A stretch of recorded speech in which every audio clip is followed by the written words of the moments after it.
Ric Flair left AEW early last night in a ton of pain. We're going to talk about it. Plus, a world title gimmick match has been added to AEW Full Gear.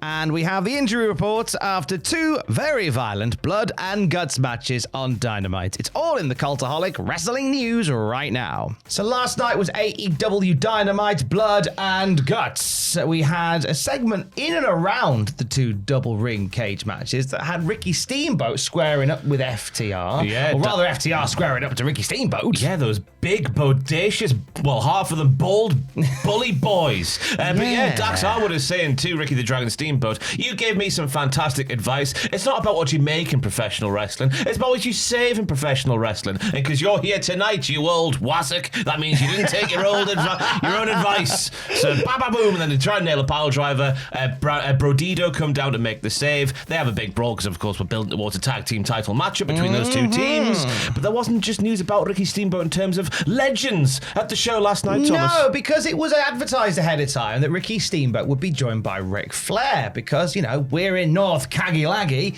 and Ric Flair had turned up before the show started to speak to the crowd and give his love, and the plan was he'd be out there later on. However, Wrestling Observer has reported that after Flair's brief appearance in front of the live crowd, he went home, said he was in a ton of pain due to a recent rotator cuff tear. Now, AEW had to change the show around as Flair was originally booked to do something. It's assumed that thing would have been him and Steamboat would have been there to square up with FTR. I'd assume that's what they would have done.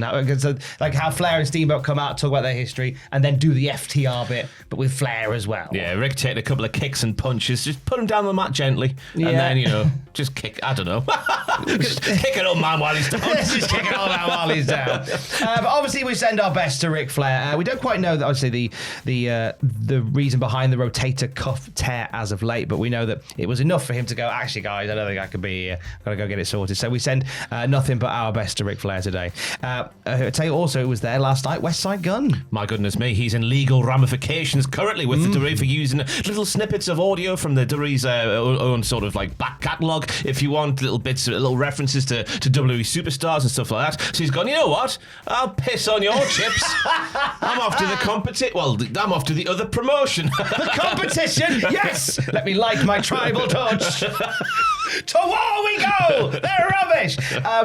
So West Side Gun is in a whole bunch of stuff at the moment, but he's a wrestling fan. He's always said he's a WWE fan, but he's also a wrestling fan, and he wanted to go watch some wrestling that did involve him being kicked out 3 minutes after the show started. And who can blame him? Yeah. Who can blame him? Also last night on Blood and Guts, we had Hangman Page versus Powerhouse Hobbs in a Falls Count Anywhere match. Fantastic finish to that match. Those falls, they did count anywhere. Hangman and Powerhouse Hobbs go into the crowd, they go up the apples and pears, my goodness me, my old China!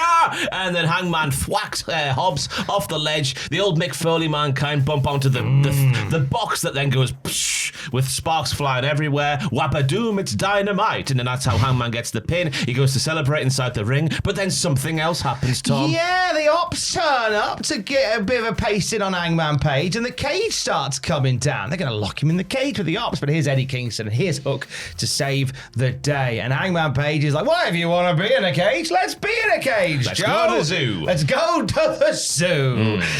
So therefore, the AEW World title match between Hangman Page and Samoa Joe at Full Gear is now a steel cage match. I really enjoyed Eddie Kingston's appearance because he seems to have turned himself into Terry Funk. He really has. Because he was hitting himself. He was just going like, I'm crazy. I'm Eddie Kingston, just hitting himself on, not really hitting himself, but, you know, patting himself on the head with a steel chair. Then he's doing the old bandy leg Terry Funk routine. Fantastic scenes from the Kingston. A golden new era for Eddie Kingston. Fight Charlie Evans, you coward. So that was kind of how things descended with them guys. Steel cage match happening at Full Gear.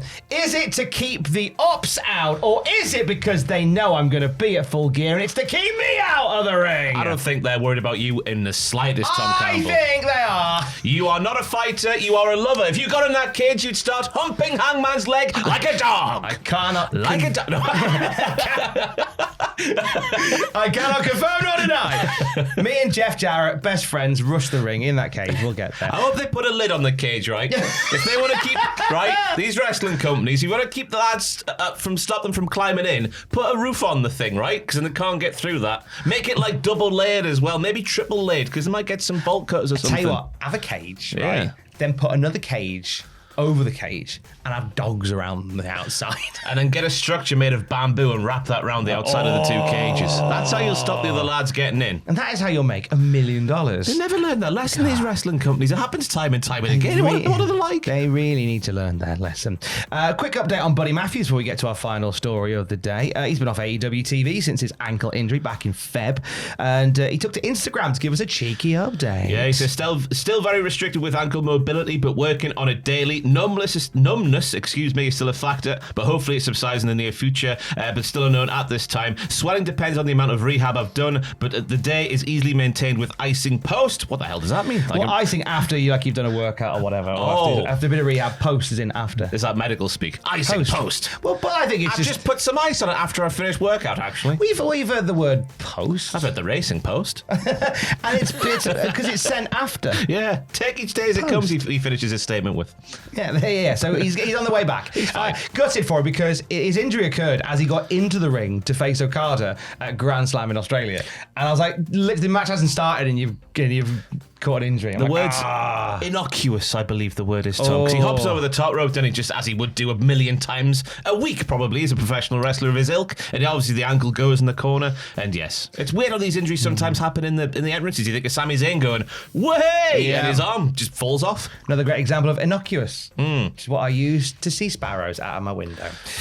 Finalement. Finalement. Blood and Guts times 2 last night on Dynamite TE. For the first time ever, we had double blood and double guts.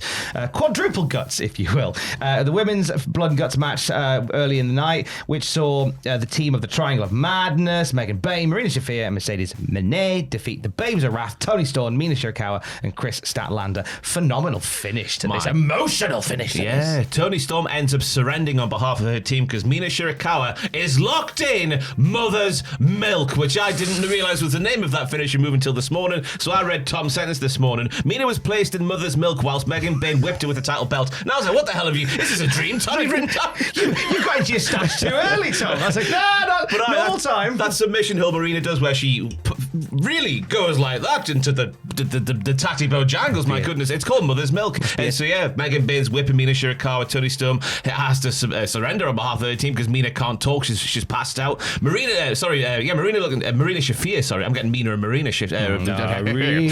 Marina Shafir walking around in the glass with no shoes on. She's a badass. Stomping on the glass so then she can stomp on Mina with her glassy feet. From the women's match, we were Not told... even Tony Atlas would like that, Tom. Oh, no, I think even Tony Atlas would shy away from such things. Tarantino, though, he would be licking them. Oh, he'd be... Jesus Christ. Sam and Andrew have entered the chat. Fightful Select reported that that injuries in the women's Blood and Guts match were minimal. They say that Jamie Hayter got a little banged up. She might have chipped several teeth as well. There's a couple of gruesome moments in there where that could have gone down. But one person that Fightful spoke to said she was as badass as you would expect. The big concern in the women's match was Sky Blue. Sky Red. Sky Red in this case. She got bust wide open so early into this, but you know what? She absolutely owned it. She knew that every time the camera was on her, she was making a moment. So it's just blood. It's the Crimson Mask. It's the best someone's look with a red face of that ilk since Gromit got splattered with the jam. Picture, please, editor. It's the same picture. Yeah. They're the same picture. Not sacrificing their heart. Doesn't matter. I'm just sacrificing for their hearts. Sacrificing for their leader. They put up with so much crap, did Gromit, and Sky Blue did the same in that match. Sky Blue. Okay, despite bleeding buckets in that match, so Fightful Select reporting that Sky Blue is all right, which I'm amazed by. She's going to have some walloping stitches on her face. I think they call it a gusher in the trade, don't they? Yeah. I can't talk this morning, Tom. A gusher. An absolute gusher. Yeah. Oh, yeah. nice. Yeah, it's Usher. Poppy collar. In the men's match, it was the conglomeration Roderick Strong and Darby Allin beating the Death Riders. Gosh, lot of carnage in this as well. Yeah, the biggest carnage of all the carnage was maybe Darby Allin being taken up to the top of the ramp by War Geordie Pack. Way out, man! A table set on fire below like the entrance tunnel kind of thing, and Pack throwing Darby off said stage thing through flaming table because it's just a Wednesday night for Darby. It was a Newcastle drop so far down. It was like a relegation. Yeah. It was a vile scene. The only time Newcastle dropped was points in the league. Oh. Football now is not the time. Sunderland's a massive club. 2 points above the relegation zone currently. There you go. Yes. Into the fire.